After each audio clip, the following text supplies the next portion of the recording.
বিসমিল্লাহির রহমানির রহিম। সো আমার বিরুদ্ধে প্রথম যে অভিযোগ সেটা হচ্ছে যে বিভিন্ন জঙ্গি সংগঠনের নেতা হিসাবে আমার নাম বারবার তারা উল্লেখ করেছিল বিগত ফ্যাসিস্ট ভারতীয় দালাল সরকার।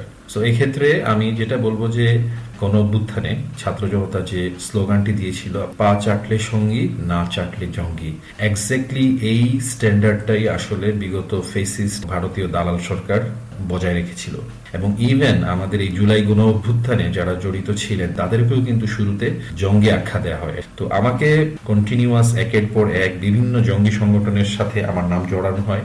এমন কোনো সংগঠন নাই যেটা লিডার আমাকে বানানো হয়নি। US State Department recently report করেছে, যেখানে বলা আছে যে however the government frequently conflated political opposition with terrorism. Political অপোনেন্টদেরকে বিগত ফেসিস্ট সরকার সবসময় টেরোরিজম এর সেই ট্যাগটা লাগাতো, এটাই স্বাভাবিক। এবং আমার এগেনস্টে সেম ট্যাগ ইউজ করা হয়েছে, সেই জঙ্গি কার্ড। তো শুরুতে আমাকে দেখেন 2012 এর দিকে আমাকে কিন্তু হিজবুত তাহরির ট্যাগ দেওয়া হয়। তো গার্ডিয়ান যে রিপোর্টটা করেছে সেখানে ওরা এটা বলতেছে যে তারা ক্লিয়ার না যে why they are being described as having extreme religious views. Even দেখেন আমাদের বাংলাদেশের একজন legendary officer lieutenant colonel Hasin, Bir Protik, তো উনি রয়ের সাথে কাজ করতে, ইন্ডিয়ান রয়ের সাথে কাজ করতে চান নাই, এই কারণে ওনাকে আলটিমেটলি জঙ্গি ট্যাগ দিয়ে লং টাইম ওনাকে গুম করে রাখা হয়েছে। আমাকে একের পর এক বিভিন্ন দলের সাথে অ্যাড করা হয়েছে। একসময় আমাকে বলা হয়েছে যে আমি আনসারুল্লাহ বাংলা টিম নামে একটা দলের লিডার। অথচ আপনি দেখেন মিস্টার তাসনিম খলিল নেত্রা নিউজের উনি ফেসবুক পোস্টে লিখছেন যে long story short, Ansarullah Bangla team নামে অদৌ কোনো সংগঠন ছিলই না। যেটা নাই সেটারে আওয়ামী লীগ সরকার কি করে নিষিদ্ধ করলো, এটা একটা অমীমাংসিত প্রশ্ন। মিস্টার তাসনিম খলিল এনটিভি নিউজে একটা সাক্ষাৎকারে বলছেন যে ডিজিএফআই জঙ্গি বিভিন্ন অর্গানাইজেশনকে হারবার করতো।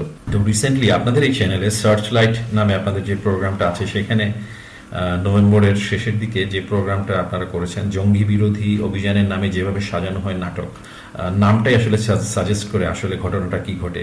আপনাদের ওই অনুষ্ঠান থেকে তো ক্লিয়ার যে বিভিন্ন জায়গায় তারা জঙ্গি বিরোধী অভিযানের নামে বিশাল বড় নাটক করেছে। আপনাদের এই অনুষ্ঠানে দেখলাম এক্স আইজিপি মিস্টার নূর মোহাম্মদ, উনি বলতেছেন যে অনেকগুলো জঙ্গি বিরোধী অভিযানই ছিল অ্যাকচুয়ালি নাটক, ওগুলো অ্যাকচুয়াল ছিল না।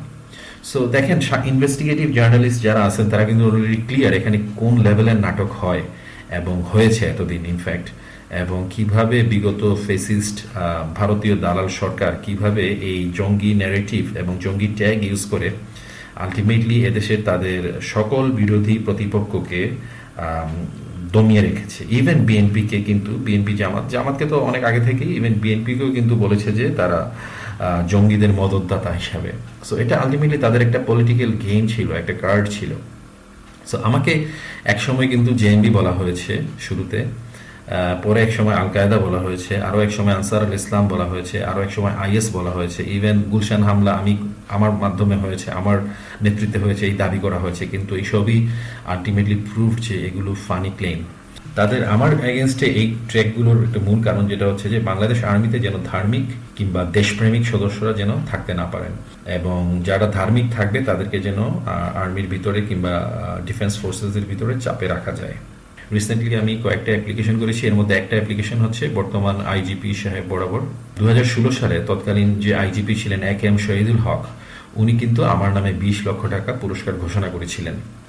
অথচ দেখেন এই পুলিশ বাহিনী বিগত সময়ে কেমন ছিলেন, ওনাদের অবস্থা দেখেন যে পুলিশের এসপি মিস্টার বাবুল আক্তার, ওনাকে ফাঁসানোর জন্য কিন্তু ডিআইজি মনোজ কুমার সাহেবের চক্রান্ত রিসেন্টলি ফাঁস হয়েছে এবং বিভিন্ন মিডিয়াতে এটা আসছে খুব details.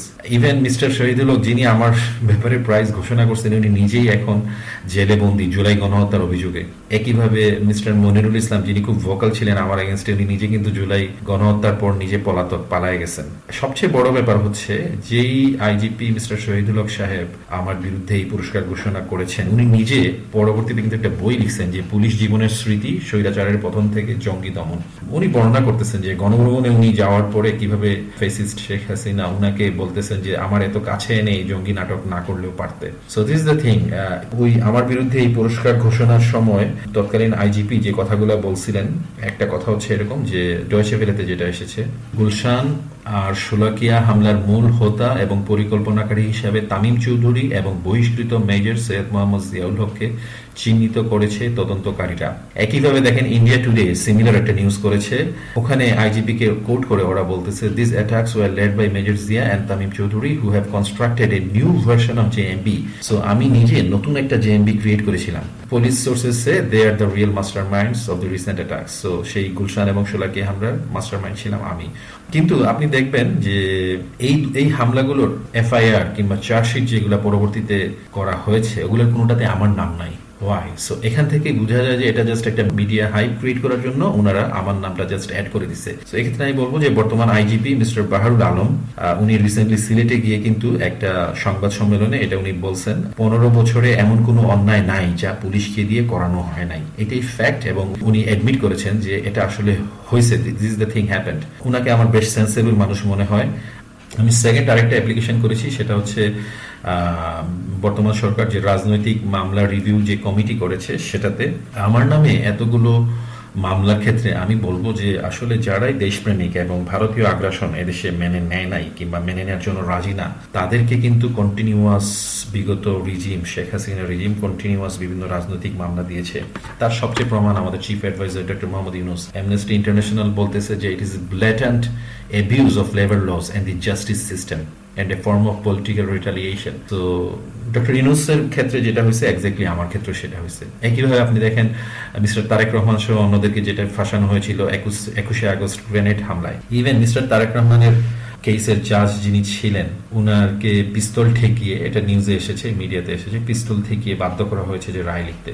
So this is the overall condition. আমাদের জুডিশিয়ারি এবং আমাদের police force, law enforcement agency এবং ইন্টেলিজেন্স অর্গানাইজেশনগুলো এরকম সিচুয়েশন ছিল, যার ফলে আপনি দেখেন যে কারেন্ট জুডিশিয়াল রিফর্ম কমিশন করা লাগছে এবং পুলিশ রিফর্ম কমিশন করা লাগছে। পা চাটলে সঙ্গী, না চাটলে জঙ্গি, এইটারই ম্যানিফেস্টেশন বাস্তব ক্ষেত্রে প্রয়োগ হয়েছে এইসব অর্গানাইজেশনের মাধ্যমে।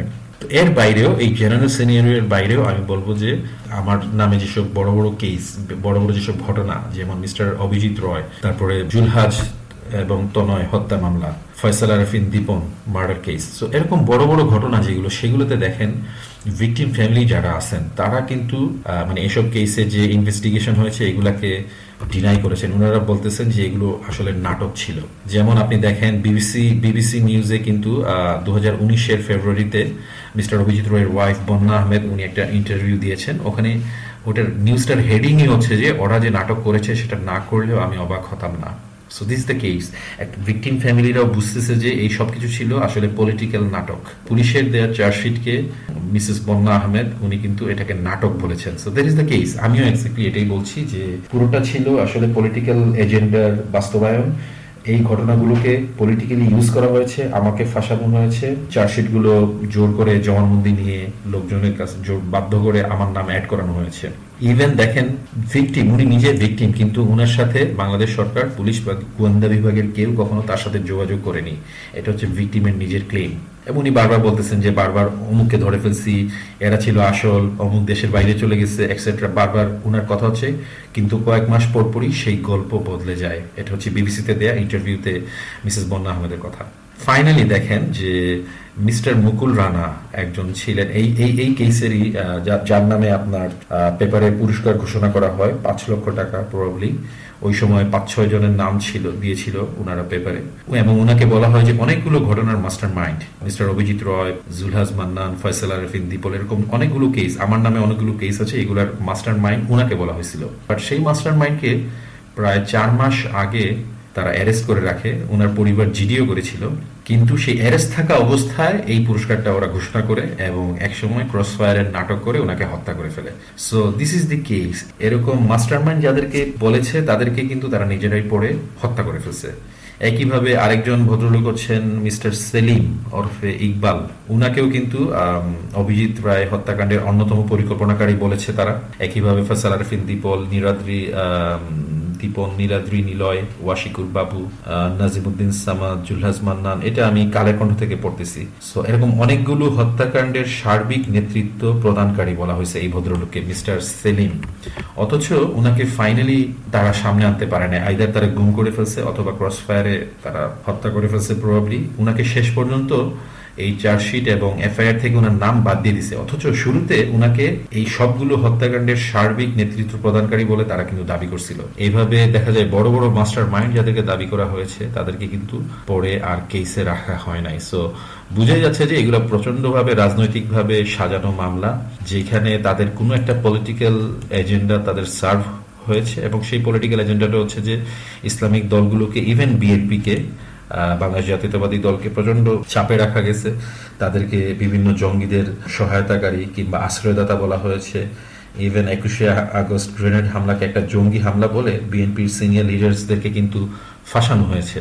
So this is their game. তো আমি ছিলাম একটা কমন ব্যাট, কারণ আমি ছিলাম ভারতীয় আধিপত্যবাদের বিরুদ্ধে, আমি ছিলাম বিগত ফেসিস্ট রিজিমের বিরুদ্ধে। সো আমাকে একটার পর একটা বিভিন্ন কেসে ফাঁসানো হয়েছে, এবং এর মাধ্যমে সৈনিকরা কিংবা অফিসাররা যেন নামাজ পড়া, দাড়ি রাখা কিংবা অন্যান্য প্র্যাকটিসগুলো করতে না পারেন। আমার নাম নেয়া খুব ইজি, যে তুমি কি মেজর জিয়ার মতো হবে, এরকম বলে থ্রেট দেয়া ইজি ছিল লোকজনকে। সো বাইরে পলিটিক্যাল লোকজনকেও তারা খুব সাকসেসফুলি প্রেসারে রাখতে পারছে। একইভাবে ভিতরে বাংলাদেশ আর্মির ভিতরে আর্মি মেম্বার্স কিংবা ডিফেন্স ফোর্সেসে প্রচন্ডভাবে মেম্বার্সদেরকে চাপে রাখতে পেরেছে। দ্যাট ওয়াজ দেয়ার এইম, এবং এটার মাধ্যমে আলটিমেট এইম ছিল বাংলাদেশকে সিকিম এবং হায়দ্রাবাদ বানানোর প্রজেক্ট। সো আলটিমেট এগুলো ছিল আমার বিরুদ্ধে বিভিন্ন সাজানো মামলার ব্যাপারে আমার বক্তব্য। আশা করি বিষয়টা ক্লিয়ার। ধন্যবাদ। আসসালামু আলাইকুম রহমতুল্লাহ।